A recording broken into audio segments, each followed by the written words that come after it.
Hello viewers and dear students, welcome back my YouTube channel City Coaching. Today we are going on the class of math of Jackboard. आज बच्चे हम लोग जैकबोर्ड का जो math है उसको हम लोग रिवीजन करेंगे और स्टार्ट से, जैसे मैंने आपको बोला था कि हम आ रहे हैं और आपको जितनी भी चैप्टर है ना मैट्रिक के जो बच्चे पार्टिसिपेट करने वाले हैं उन सब के लिए हम एक बोलिए क्रैश कोर्स के टाइप का ये रिवीजन चैप्टर हम करने जा रहे हैं। तो आज से हमारी स्टार्ट हो रही है क्लास 10th की मैथ और उसमें सबसे पहला चैप्टर जो है ना वो है वास्तविक संख्या। वास्तविक संख्या से रिलेटेड जो भी क्वेश्चन आते हैं मैं आपको इसमें डील करने वाला हूं। और आज यदि आप क्लास हमारे साथ बने रहते हैं विदाउट स्किप किए आप इसको कंटिन्यू करते हैं तो मैं आपको बताता हूँ, प्रॉमिस करता हूँ कि आप ऑब्जेक्टिव से रिलेटेड जितने भी इस चैप्टर से आने वाली है यानी कि वास्तविक संख्या से आने वाली जो क्वेश्चन है आप आसानी से उसको क्लियर कर पाएंगे। तो आर यू रेडी? यस, चलते हैं हम लोग। Look at this. वास्तविक संख्या जो है ना उससे रिलेटेड क्वेश्चन इस टाइप से आते हैं। आप देख सकते हैं जब भी क्वेश्चन है ना इंपॉर्टेंट क्वेश्चन है ये, और ये जो क्वेश्चन है एमसीक्यू के रूप में आते हैं ज्यादा। तो ये क्वेश्चन क्या है आप देख सकते हैं, निम्नलिखित संख्याओं को अभाज्य गुणनखंड के रूप में आपको व्यक्त करने के लिए बोला जा रहा है। कुछ क्वेश्चन है और इस क्वेश्चन को देखने में आप जैसा समझ रहे हैं इजी और बहुत आसान है, आप पढ़े हैं, बस इसको रिवीजन करवाना है मुझे। तो मैं आपको बताऊं कि ये क्वेश्चन ज़्यादा टफ नहीं है, सो इजी, मैथ का सबसे आसान क्वेश्चन में से ये काउंट होते हैं जैकबोर्ड के लिए। तो चलते हैं हम लोग इसको अभाज्य गुणनखंड के रूप में व्यक्त करने। तो सॉल्यूशन अगर हम लोग करने चाहें, पहली क्वेश्चन जो है ना आप देख पा रहे होंगे बोर्ड पे 140 है, करेक्ट 140 है। इसको अभाज्य गुणनखंड के रूप में मुझे ब्रेक करना है। तो सबसे पहले आप रफ में चले जाइए या बगल में आ सकते हैं। 140 के बारे में विचार कीजिए आप। 140 को मैं क्या कर सकता हूँ, ब्रेक करना है मुझे इसे उन संख्याओं में जो अभाज्य संख्या होती है। तो अभाज्य संख्या सबसे पहले आप स्टार्ट करेंगे 2, then after 3, then after 5, then after 7, then after 11, इस तरह से मुझे कैरी करना है। तो सबसे पहले 2 के बारे में विचार करें कि 2 से डिवाइड होगी या नहीं होगी। आपको पता है जिस नंबर के अंत में यदि 0 आता है या फिर इवन नंबर होता है तो वो 2 से इजिली डिवाइड हो जाएगी। दिस मीन्स इसको हम 2 से कट कर सकते हैं, बोल सकते हैं डिवाइड दे सकते हैं। तो 2 से जब 140 को डिवाइड करेंगे तो कितना हो जाएगा बताओ, ये 70 आ जाएंगे। ओके, मैं दोबारा से इसको डिवाइड दूंगा 2 से। ये मुझे तब तक करना है जब तक कि 2 से डिवाइड होना बंद ना हो जाए, ठीक है। तो 2 से 70 को दोबारा हम लोग डिवाइड दें तो ये हमें प्राप्त होंगे 35। अब आप देख पा रहे होंगे ये 5 है लास्ट में, जो कि 2 से बात करेंगे नहीं कटेगी। 2 से जब नहीं कटेगी तो हम लोग को सोचना है कि आगे कौन नंबर है जो इसको डिवाइड करेगी, वो भी कौन, अभाज्य संख्या। तो 2 के बाद अभाज्य संख्या होती है 3 के बारे में विचार करो, क्या ये 3 से कटेगा? अगर हम बात करें तो 3 से कटेंगे, नहीं कटेंगे। क्यों नहीं कटेंगे? 3 से कटने का कंडीशन ये होता है कि इन सभी नंबर को ऐड कर देंगे और ऐड करके 3 से डिवाइड देकर देखिए आप, अगर वो डिवाइड हो जा रही है तो कट जाएगी। सपोज कि ये 3 और 5 है, 3 को मैं 5 में ऐड कर दूंगा तो ये मेरा 8 हो रहा है। क्या 8 3 से डिवाइड होती है? आंसर होगा नहीं। तो फिर मैं इसको 3 से डिवाइड नहीं कर पाऊंगा, तो मुझे 3 छोड़ देना है। अब 5 के बारे में विचार कीजिए आप। 5 से वो नंबर डिवाइड होती है जिस संख्या के अंत में बात करें हम लोग 0 होती है या फिर 5 होती है, यानी कि 0 और 5 डिजिट वाले जो कि अंत में आपको मिलेंगे वो हमारे 5 से यानी कि अभाज्य नंबर 5 से कटेंगे। तो चलिए मैं इसको 5 से कट करूंगा। 5 से कट करेंगे तो कितना आ जाएगा, 7 टाइम आएगा। और लास्ट में मुझे 7 से कट करने पड़ेंगे। और ये मैंने क्या बताया, दी हुई नंबर को हम लोग तब तक अभाज्य संख्याओं के रूप में ब्रेक करना जारी रखेंगे जब तक हमें लास्ट में 1 प्राप्त ना हो जाए। मुझे लगता है इतना समझ में आया होगा। अब आपकी आंसर क्या होगी, तो आंसर थोड़ी इसको लिखना है, मुझे इसको आंसर नहीं देना है। मुझे आंसर के बारे में जब बात करेंगे तो वो होगा जो ये आप देख पा रहे होंगे, ये नंबर जो कि आउटसाइड नजर आ रहे हैं यहाँ पे, इस फॉर्म को मैं यहाँ पे लिख दूंगा। कैसे लिखूंगा? लिखना सीखिए आप, बहुत बच्चे को लिखने नहीं आते हैं। लिखेंगे कैसे हम लोग? सबसे पहले इस 2 के बारे में विचार करेंगे। देखिए 2 जो है ना वो कितने हैं? 2 जो है 2 टाइम आया है, तो मैं इसे पावर के फॉर्म में लिखूंगा 2 टाइम्स। उसके बाद बात करेंगे 5 के बारे में, तो 5 है, और उसके बाद है क्या? 7। दिस इज द रिजल्ट, यानी कि this is the notation of the अभाज्य संख्याओं का ये जो फॉर्म है, इस 140 को हम लोग इस रूप में जो लिखेंगे यही आपकी आंसर है। यानी कि कोई पूछेगा 140 को अभाज्य संख्याओं के रूप में व्यक्त करो, तो ये वाली आंसर होगी। समझ में आया? आया होगा, मुझे लगता है आया होगा। डोंट माइंड, हम लोग नेक्स्ट क्वेश्चन में देखते हैं कि ये आपको कितना समझ में आया है। चलिए हम लोग चलते हैं सेकेंड वाले क्वेश्चन के पास। आप देख पा रहे हो सेकेंड क्वेश्चन कौन है?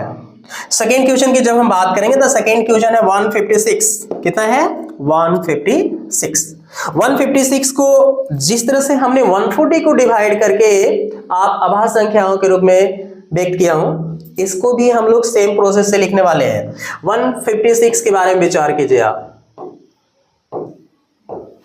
चलिए आप इस नंबर को देखेंगे, अंत में क्या है? अंत में देखिए नंबर के अंत में 6 है, तो ये आसानी से 2 से डिवाइड होने वाली है। 2 से डिवाइड वो सभी नंबर होगी जिसके अंत में इवन नंबर मिलेंगे या 0 मिलेंगे। तो 2 से इसको डिवाइड कीजिए आप। 2 से जब 156 को डिवाइड करेंगे तो कितने टाइम जाएंगे बताइए? आप देख सकते हैं 2 से 15 को डिवाइड कीजिए, 2 7 जो और 1 कैरी हो गया 16, 2 8 जो 16, दिस मीन्स 78 से कट हो जाएंगे। दोबारा से आप ध्यान देंगे, यहाँ पे क्या है? 78 है। इसे मैं दोबारा विचार करूंगा, क्या ये 2 से डिवाइड होगी? बिल्कुल होगी। क्यों होगी? क्योंकि इसके अंत में 8 है जो कि इवन नंबर है। तो 2 से मैं दोबारा इसको डिवाइड देने वाला हूँ। कितने टाइम जाएंगे ये बताइए? आप देखिए 2 3 जा 6 और 1 2 9 जा 18। ओके, अब यहाँ पे आप फंसोगे। ये क्या है? 39 है, और ये 39 की जब हम बात करेंगे ना तो 2 से कटने वाली नहीं है। क्यों नहीं कटेगी बताइए? क्योंकि ये 9 है। 9 इवन नंबर नहीं होता है। इवन नंबर यानी कि सम संख्या नहीं है। क्या बोला आपने? ये सम संख्या नहीं है तो कौन होगा? विषम संख्या है। विषम संख्या 2 से डिवाइड नहीं होती है। तो मैं उसके आगे बात करूंगा। 2 के बाद हमारी प्राइम नंबर कौन होती है, यानी कि अभाज्य संख्या कौन होती है? 3 होती है। 2 के बाद कौन आती है? 3। 3 के बारे में विचार कीजिए, क्या है? 3 से डिवाइड होगी। मैं रूल्स लगाऊंगा 3 से डिवाइड होने का, तो मैं सबसे पहले इसको ऐड करके देख लेता हूँ। 3 और 9 को ऐड करो आप, ठीक है ना? 3 और 9 को ऐड करोगे आप तो कितने मिलेंगे? हमें 12 मिलेंगे। ओके, इस 12 को क्या हम 3 से डिवाइड कर पाएंगे? बिल्कुल होगा। 3 से 12 को डिवाइड देंगे, 4 टाइम में 12 आती है, यानी कि ये डिवाइड हो जाती है, यानी 3 से डिवाइड हो जाएगी। आप मुझे बताइए 3 से जब 39 को डिवाइड देंगे कितना आएगा? तो आप देख पा रहे होंगे 3 1 जा 3 और 3 9 जा ओके 13 टाइम में कैंसिल होंगे। अब आप इसको बारे में विचार करो। 3 से डिवाइड नहीं होगी, 5 से भी नहीं होगी, ये 11 से भी नहीं होगी। ये खुद एक अभाज्य संख्या है। जब खुद अभाज्य संख्या है तो अभाज्य संख्या से ही डिवाइड होती है, यानी 13 को हम 13 से ही डिवाइड देंगे। आप ये देखिए आ गया, जिसका था मुझे इंतजार, किसका? तब तक हम इसको डिवाइड करेंगे जब तक कि मुझे सबसे लास्ट में 1 प्राप्त न हो जाए। तो ये हमें कितना मिल गई? 1 मिल गई। अब मैं इसको डिवाइड देना बंद करूंगा। 156 को आप यहाँ पे क्या करोगे? ये 156 को आप क्या करोगे? जो जो आया है उसके रूप में पहले आप चाहे तो लिख भी सकते हैं। इसको मैंने इस फॉर्म में लिखा है, आप वहां पे देखिए आपके पास क्या आया है? 2 आया है, 2 आया है, 3 है और क्या है? 13 है। ओके, चलिए तो मैं इसे अगर आंसर के रूप में बात करूं कि आंसर सर क्या होगा, तो इसकी आंसर जो होगी ना आप इस रूप में देखेंगे। 2 के बारे में पहले सोचे, 2 कितने टाइम आया है बताइए? 2 टाइम आया है, तो 2 को हम लोग इस टाइप का लिखेंगे। इनटू क्या लेंगे हम लोग? 3 लेंगे। इनटू क्या लेंगे हम लोग? 13 लेंगे।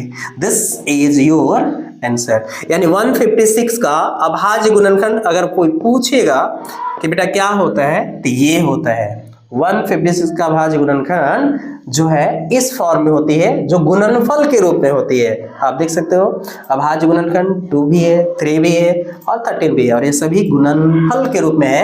अतः मैं कह सकता हूँ 156 का अभाज्य गुणनखंड गुणनफल ये होता है। ओके, समझ में आ रही है? बहुत अच्छा, चलते हैं हम लोग नेक्स्ट क्वेश्चन के पास। आशा करते हैं ये क्वेश्चन समझ में आया होगा, ये भी आया होगा, और ये कुछ आपका होमवर्क है।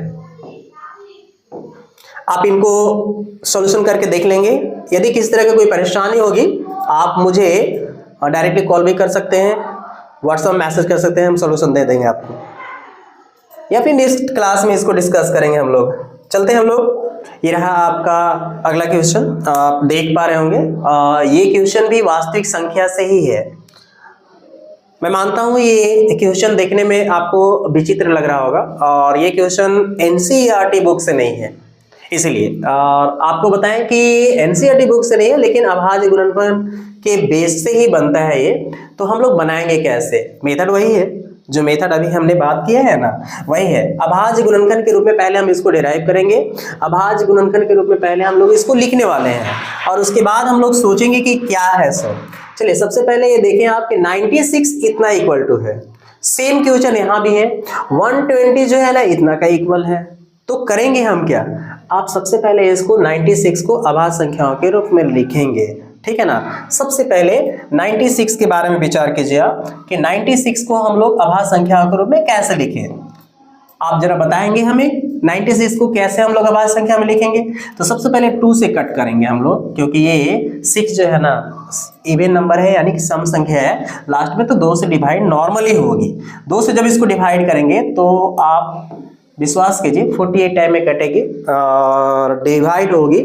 ऐसे भी नॉर्मली बच्चे जो है ना टीचर पे विश्वास करते हैं, आप भी विश्वास कीजिए, बच्चे भी करते हैं कि 2 से जब 96 को डिवाइड में 48 हो गया। चेक करना चाहते हो कर लो आप, 2 से 9 में डिवाइड कीजिए 4 टाइम जाएगी, 1 आपकी रिमाइंडर बचेगी और वो 16 हो जा रही है। तो 2 से 16 को कट करेंगे 48 आएगी। ओके, चलिए 48 के बारे में विचार करेंगे।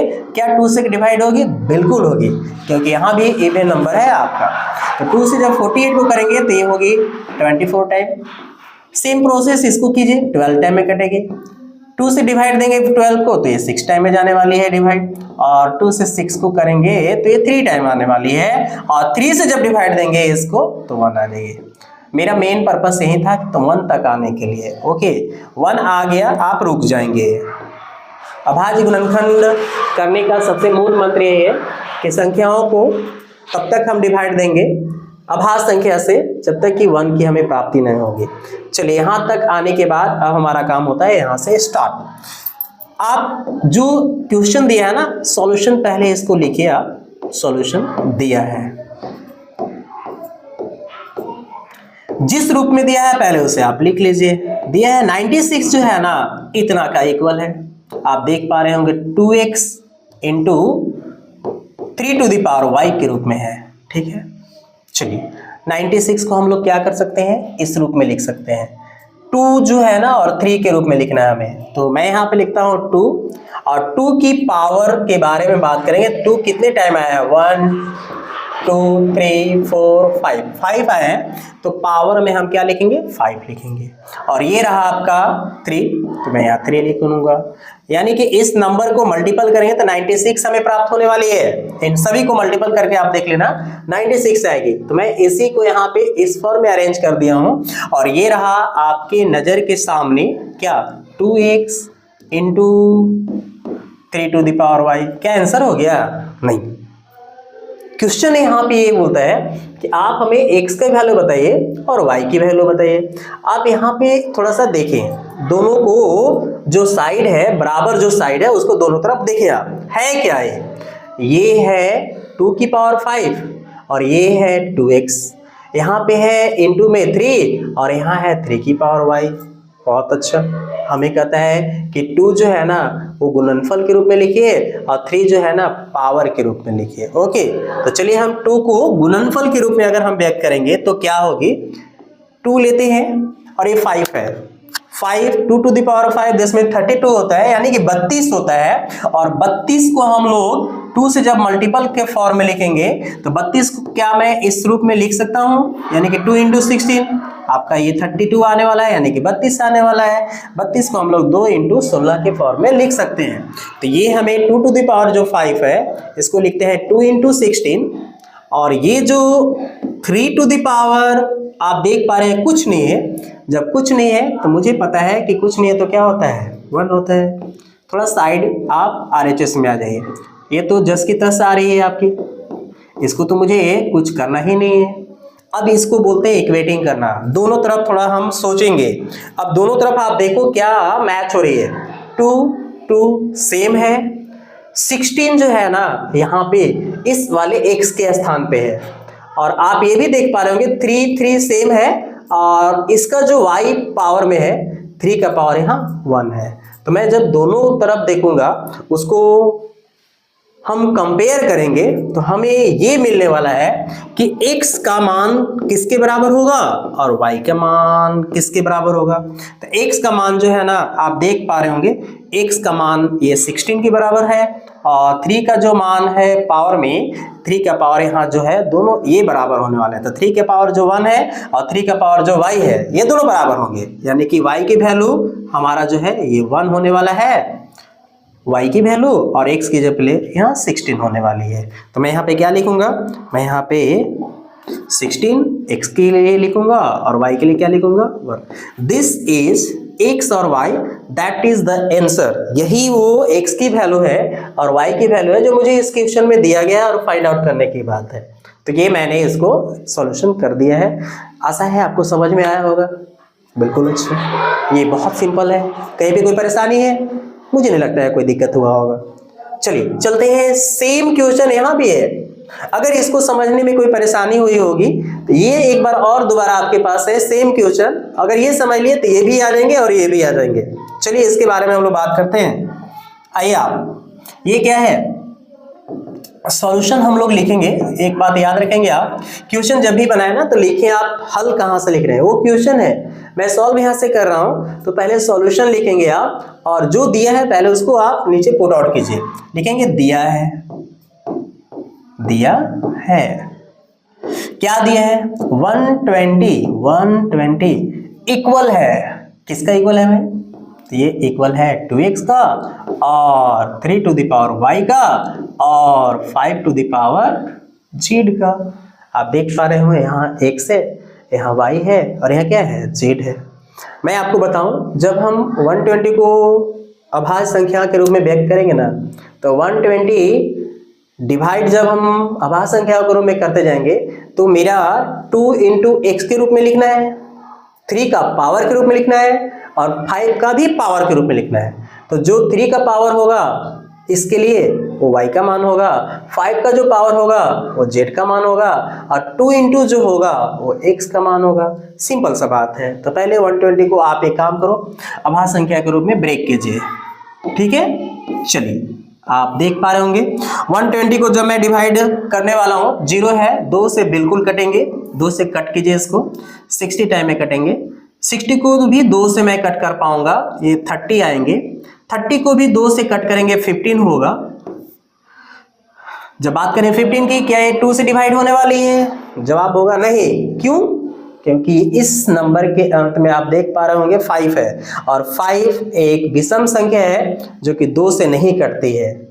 हाँ, तो फिर हमारे लिए आगे का प्रोसेस क्या है? आगे की प्रोसेस है कि 2 के बाद वो कौन नंबर है जो इसको डिवाइड करेगी? तो अभाज्य संख्या में 3 होता है। 3 से आप डिवाइड देकर देखो तो 3 से डिवाइड तो होती है, 3 से जब हम इसको कट करेंगे तो 5 आएंगे, और 5 भी एक अभाज्य संख्या होती है, एक प्राइम नंबर होती है जिसको हम लोग 5 से ही कट करेंगे। प्राइम नंबर जो होती है ना स्वयं से कटती है, किसी और से नहीं कटेगी। जब हम बात करेंगे 2 जो है ना किससे कटेगा, तो 2 सिर्फ 2 से ही कटता है। 3 जो है प्राइम नंबर किससे कटेगा, 3 से ही कटने वाला है। 5 किससे कटेंगे, ये भी 5 से, यानी कि ऐसी नंबर होती है जो स्वयं से कटती है। करेक्ट। तो ये प्राइम नंबर यानी कि अभाज्य संख्या के रूप में मैंने 120 को क्या किया, एक्सप्रेस कर दिया है। अब आइए 120 के प्लेस पे हम इस रूप में लिखने वाले हैं, और आपको बताएं x y z हम लोग क्या करेंगे, तो इक्वेटिंग कर लेंगे, यानी कि दोनों तरफ हम लोग बराबर साइड में देख लेंगे किसके बराबर होने वाला है। तो चलते हैं हम लोग इसको लिखने। 120 की जगह पर क्या होगी, पहले हम लोग 2 लिखते हैं। 2 की पावर आप नहीं लिखेंगे, क्यों नहीं लिखेंगे, क्योंकि यहाँ लिखना है 2 इंटू एक्स के रूप में। तो 2 में जब हम बात करेंगे, ये आप देख पा रहे होंगे 2 जो है ना, 2 जो है 3 ठो आया है, ठीक है। अब एक काम कीजिए, 2 यहाँ रहने दीजिए, ये मुझे लिखना है, और जो बाद में लिखेंगे ना वो मेरा x होगा। तो मैं इन दोनों के प्लेस पे यहाँ क्या लिख देता हूँ, 4। यानी कि इस 120 में मेरा 2 इंटू 4 होगा, 2 इंटू 4 होगा। जब आप देखेंगे तो ये 2 जो है 3 टाइम्स है, इसको भी करें तो 2 जो है 3 टाइम ही होगा, ठीक है। तो मैं इसको इस रूप में लिख सकता हूँ। उसके बाद हम लोग क्या लिखेंगे, उसके बाद हम लोग लिखेंगे 3 देख पा रहे हैं कितना लिखा हुआ है, 3 एक ही है, तो पावर में कुछ नहीं है तो 1 होता है। और उसके बाद 5 लिखिए। 120 को ये जो डिराइव किए हुआ बस वही चीज लिखा हुआ है, इन सभी को मल्टीपल जब हम करेंगे और जब मुझे रिजल्ट देखना होगा तो वो आएगा 120। क्लियर है। अब ये वाली जो दिया है ना उसको लिख लिया, क्या दिया है, 2x दिया है, क्या दिया है, 3 टू द पावर y दिया है, और क्या दिया है, 5 टू द पावर z दिया है। अब मैंने जिस तरह से इस क्वेश्चन में इक्वेटिंग किया था, यानी दोनों तरफ देखे थे हम लोग, x किसके बराबर होगा, y किसके बराबर होगा, z किसके बराबर, वहां भी वही काम करना है। आप ये देखिए कि जो 2 में मल्टीपल होगा वो सारा वैल्यू x का होगा, 3 का पावर में जो होगा वो y की वैल्यू होगा, और 5 की जो पावर में होगी वो z की वैल्यू होगी। तो मैं यहां लिख सकता हूं, अतः x के प्लेस पे क्या होगी, y के प्लेस पे क्या होगी, और z के प्लेस पे क्या होगी। आप बताइए, 2 छोड़कर बाकी सारा जो है ना x है। आप यहां देखिए एलएचएस में 2 को छोड़ देंगे, जब 2 को छोड़ देंगे तो मेरे पास क्या बच रहा है, 4। ये जो 4 है 2 इंटू एक्स के रूप में होगा, यानी कि x की वैल्यू हम ये 4 को लिखने वाले हैं। x की वैल्यू क्या लिखेंगे, 4 लिखेंगे। y की वैल्यू वो होगा जो 3 का पावर है, तो 3 का पावर यहाँ 1 और 3 का पावर यहाँ y, यानी कि y और y 3 की पावर जो है ना वो दोनों आपस में बराबर होने वाले हैं। तो 3 का पावर यहाँ y जो है और 3 के पावर जो यहाँ 1 है वो दोनों आपस में बराबर होंगे, यानी कि y की वैल्यू क्या होने वाली है, 5 की पावर यहाँ 1 है, यहाँ 5 की पावर क्या है, z, यानी कि 5 का पावर दोनों तरफ आपस में बराबर होगा, तो यानी कि ये z जो है किसके बराबर होगा, 1 का। दिस, अब ये तीनों को हम बोल सकते हैं कि यही वो वैल्यू है जिसे मुझे फाइंड आउट करना था, x का, y का और किसका, z का। तो ये रहा आपका आंसर। 120 को जब हम इस रूप में लिखेंगे तो x y z के रूप में ऐसे होगा। यहाँ पे आप 96 को जब इस रूप में लिखेंगे तो x और y की वैल्यू ये होगा। तो आशा करते हैं कि आपको ये जो मैंने आज बताई है क्वेश्चन ये समझ में आया होगा। आभास संख्याओं के रूप में डिराइव करके x और y का मान निकालना, इसमें भी आभास संख्याओं के रूप में डिराइव करके मैंने x और y का मान ज्ञात किया था। और आप यहाँ देख पा रहे होंगे कि ये जो संख्याएं हैं इनको हम कैसे आभास संख्या के रूप में व्यक्त करें। तो ये मैंने 2 क्वेश्चन आपके लिए बता दिया है। नेक्स्ट ये आपके लिए इम्पोर्टेंट है, ये भी इम्पोर्टेंट है, तो इनको आप घर से कर लेंगे, खुद से कर लेंगे। और अगर किसी तरह से कोई परेशानी होगी तो आप इसको मेरे नंबर पे व्हाट्सएप कर सकते हैं या आप कमेंट कर सकते हैं, मैं उसको सॉल्यूशन करने का प्रयास करूंगा। ओके, सी यू, मिलते हैं नेक्स्ट वीडियो में। Thank you.